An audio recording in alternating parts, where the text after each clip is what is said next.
Hello everyone, it's Shel from Paper Octio Studio. Today I'm sharing with you my August page for the Canvas Corp Brands Traveling Art Journal Project. You'll see one of these at the first of every month for an entire year. The journals are traveling around from person to person to person. We do a page and then we send it on to the next person, and at the end of the year we will each have our own journal back with all the other artists' artwork in it.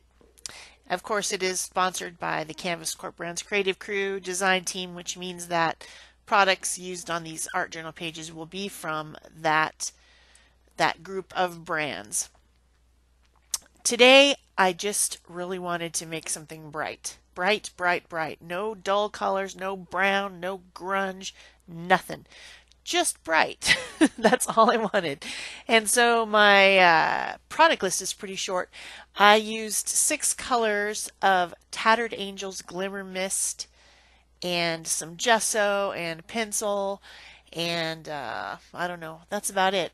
A black Stabilo All pencil, and I think that's about it. Simple list of products, but to a good effect. My first thing to do was to draw a girl looking up, and it wasn't a good drawing day today. I struggled. I erased a lot. I think I redrew the nose about 10 times.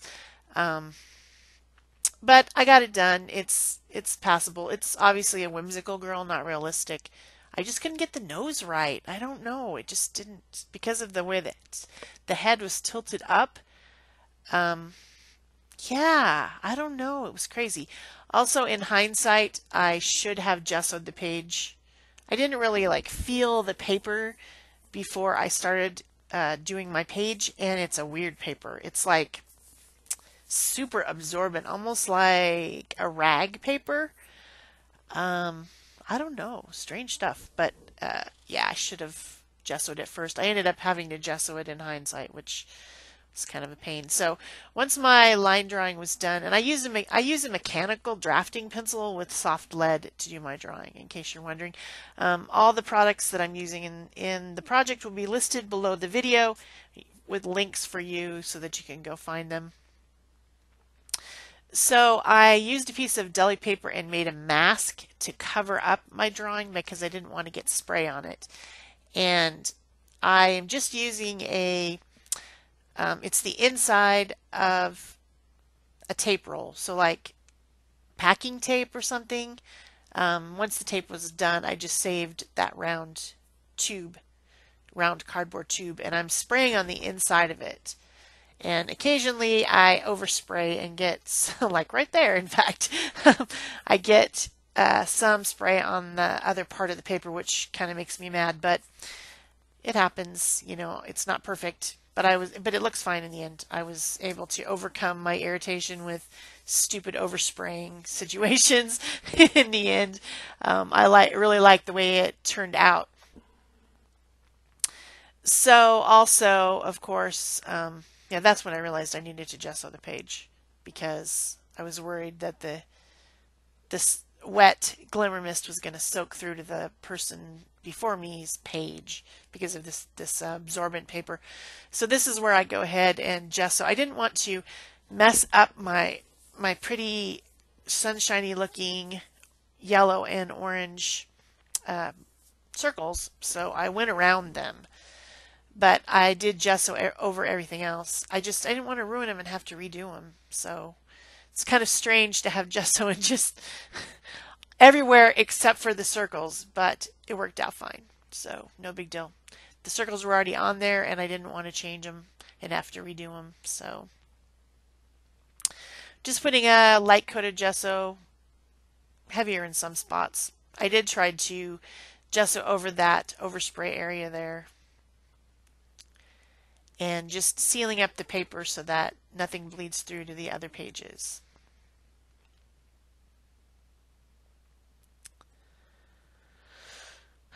So, moving on with the more circles, I end up using 6 colors, but the first circles were with two colors, yellow and orange. So it actually only ends up looking more like there's five.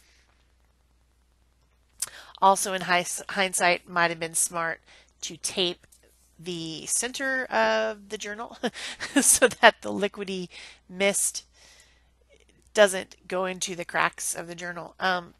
These are things that I know. These are the things that we all know. You know, tape the center with some masking tape and then go over everything with gesso.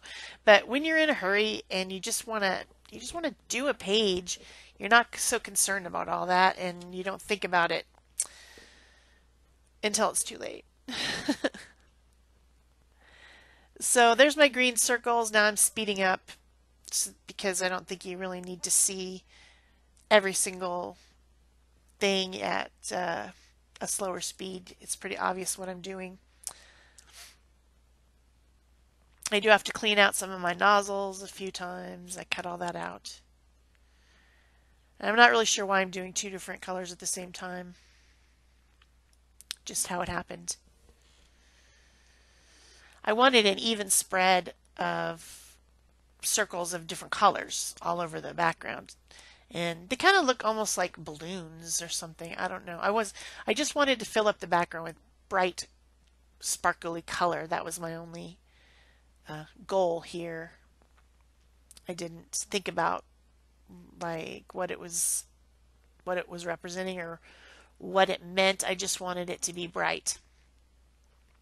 So once all my circles are on there and I've dried them with the heat tool, then I start working on my figure again. Going over it again with some more gesso to clean up the edges a little bit where I got oversprayed.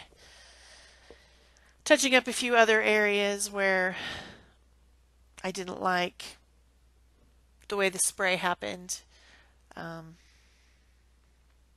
with a little bit of gesso and then going over it with the same color again. So I'm not going to get out anything special or any other products to paint my girl. I'm just using gesso and the actual colors of spray that I had. So to do the skin tone, I just used some of the orange and some of the pink and a lot of gesso blended together, and that makes a decent skin tone for a Caucasian. I'd have to work a little bit harder if I was making African American or Asian or something. It would take a little bit more color blending, but pink and orange together with white makes a good Caucasian skin tone. You can make it more complicated than that if you want to, but I don't want to. So went ahead and covered a base coat. And then I came back in again with my pencil because with the gesso and the paint and everything that I was putting on there, I was starting to lose my lines. So I brought them back in with my graphite pencil. This is a 2-beat graphite. It's a softer type of quote lead, and it's water soluble and blendable. So I end up using, after I get all the lines on there, I use a blending stump or a tortillon to blend out all those edges and to kind of scrub them into the gesso so that they don't run when I put the paint on as much, because graphite is a little bit water soluble and that could happen. Of course, I don't really mind because they're shadows anyway. The pencil lines are in the shadow areas mostly, so it wouldn't be that bad.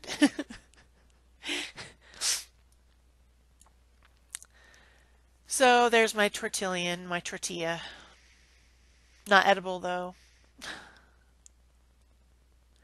Just blending all the graphite in.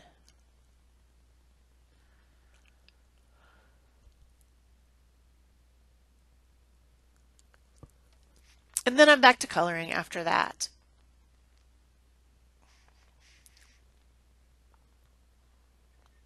Same method. I'm using small flat brush and some mists and the gesso mixed together to do my colors, to make my own, basically making my own acrylic paint is what it is. Adding my own pigment in the form of the mist colors into a acrylic base, which is the gesso, and making my own paint. So if you don't have every single color of everything in the world, you can certainly still make great art and great art journaling without too much hassle. You just have to think outside the box. So for the shadow areas, I'm using the purple color, which is a good shadow color on skin, except for sometimes it does have the effect of making the person look a little bit tired and I don't know, zombie-like. If you don't come back in and warm it back up. And that would also, of course, depend on the color of the purple, but I am stuck with what I have here, so I go ahead and use the pink next to bring back in some warmth so she doesn't look so tired and sallow looking. I would recommend staying away from a strong blue as a shadow because it really makes you look tired. It would give her dark circles under her eyes, and maybe she would look like she was very ill. And then using just the straight gesso or else gesso mixed with a tinge of pink to add back in highlights like at the bridge of the nose, the tip of the nose, the tip of the chin, up on the forehead, on the orbital bone above the eye. Those are places that are lighter, dependent on the sun, or well, not just the sun, but any light source. So I end up adding quite a bit of pink. She almost looks a little bit sunburned, but I wanted it to be a warm skin tone, so. And then, of course, pink on the lips, and I had made a little flower in her hair, and I made that pink as well. So by using these same mists colors as I used in the background, I am completing the composition by not coming and bringing in a bunch more colors that aren't in the background already. And it's an easy way to keep everything together. It's having a limited palette is more pleasing to the eye in most cases. So then I'm just using the straw from the inside of the mist and kind of drawing on darker areas onto the hair using the teal colored one. The one thing about the gesso being on the base of the paper, it does tend to absorb this type of water-soluble media, and so it makes it a little bit lighter. So as it dries, it lightens, which I don't like. I wished it would stop doing that. So I have to continue to add more layers to bring up the color to a brighter color. You can even see as the video is progressing that those lines that seem so dark that I put in the hair with the straw of the mist have lightened up substantially already. So it absorbs into the gesso and makes it a lighter color. Then for detailing, I used a Stabilo All pencil in black, and I'm going around adding details, adding in some darker color, which deepens the image and makes it look more substantial than just the graphite, which is a light gray color. And then I, of course, am going to blend and activate this Stabilo All pencil once I have my details. Because if you just leave it, it looks like a pencil. drawing, kind of almost like a crayon with bumps, because this paper is actually quite textured. I don't know what kind of paper it is. I have no idea. But it's different. We all made our own, either purchased or made our own journals for this project. So whoever's journal this is, and I don't actually know, I'm terrible about looking and seeing whose journal it is. I just do my page. They made it. They made this journal. So whatever paper they used was something they had, I guess. But I don't know what it was. Absorbent paper of some sort. So I'm using a water barrel brush to activate my Stabilo All pencil. Because it has water in the barrel, it makes it easier to, you don't have to dip into the water as much. So, and this one has quite a big wide tip, and so it's giving me a real good spread. And I take the pencil and go around all parts of the circles just to add in some black into the rest of the composition. Not drawing like all the way around the circles and making big black circles, but just adding like kind of almost a shadow effect to some of them. And I think they kind of look like balloons, except for I didn't put any strings or the place where the balloon is tied, whatever that's called. I can think of some pretty fun names for it, but I'm not going to say them on video. Went around the edges messily with that Memento black ink pad. I didn't want perfection by any means, and I do like having a black line around the outsides of things. Makes me happy, so that's why I do it. And then of course the white Posca pen to add some highlights. And then I have a cutout of some words, die cut that says shine bright.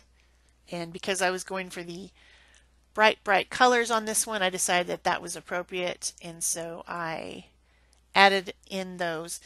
Another little tip that I know and should have done but didn't for the word bright, I should have started from the T and worked backwards so that I would make sure that I didn't do exactly what I did, which is to make it go into the crease. But this paper's light enough that it really wasn't that big a deal. I just pressed it down into the crease with a bone folder, and it folds fine. But it would have been smart if I would have had that whole bright on the other page. I guess it does bring the two pages together, but it was not in my intention to do that. Then I punched out some stars and put those around the words. I think stars are appropriate for shine bright, like a star, like a shooting star, like that. If you've enjoyed this video, please remember to give me a thumbs up and leave me a comment so I know you were here. Subscribe if you haven't already. Turn on the little ding-a-ling bell down there if you want notifications. And of course, everyone else's pages for this month will be on the blog, and I will link that in the description box below. So to finish up, I added some Stickles iridescent glitter on my words and in her eyes and different places like that, because who doesn't like glitter? I'm sure somebody doesn't, but I don't know who they are. And that page is about done. Thanks for watching. That's it for me. Bye-bye.